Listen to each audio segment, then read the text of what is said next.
The white Utah Highway Patrol crosses honoring fallen troopers have all been removed from roadsides. Their removal comes just days after reaching a settlement with a New Jersey-based group called American Atheists. News specialist Ashley Kewish has the story. The Utah Highway Patrol Association is the group responsible for the memorial crosses throughout the state, and they've been fighting it out in court for years to keep those crosses up.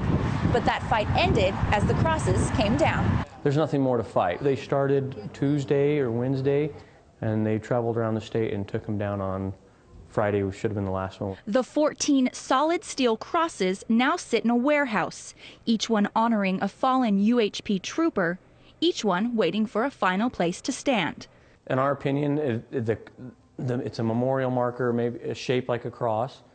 In our eyes, still, that is a universal symbol for death, and not as a religious symbol. But the American Atheist group disagreed, saying the crosses violate the Constitution as a government endorsement of religion since they stood on public and state-owned land. When we spoke to the families of the fallen troopers late last year, the thought of the crosses coming down was heartbreaking. It's just a kick in the teeth, and it's very unkind. I find it very unkind. While an attorney representing those opposed to the crosses doesn't disagree with the families, they feel there's a better way to honor them. We need to honor these officers, but we can do it in such a way that doesn't improperly mix church and state. Under the agreement, the crosses can go back up, as long as they remain on private property and the Utah State beehive symbol is removed. When word got out of the crosses removal, numerous private landowners stepped up and offered use of their property. The association jumped at the chance to still honor the lost troopers. Some of the markers will actually be more visible than they are now.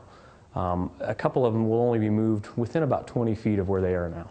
Mick Williams says the process has been a huge undertaking, but believes the end result will be worth it. It doesn't matter how they died, they gave the ultimate sacrifice, and they should be remembered in any way that they should always be remembered. The Utah Highway Patrol Association considers this matter closed now that both sides have reached an agreement.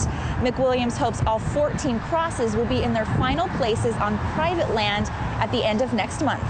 In Salt Lake City, I'm Ashley Kewish, KSL 5 News.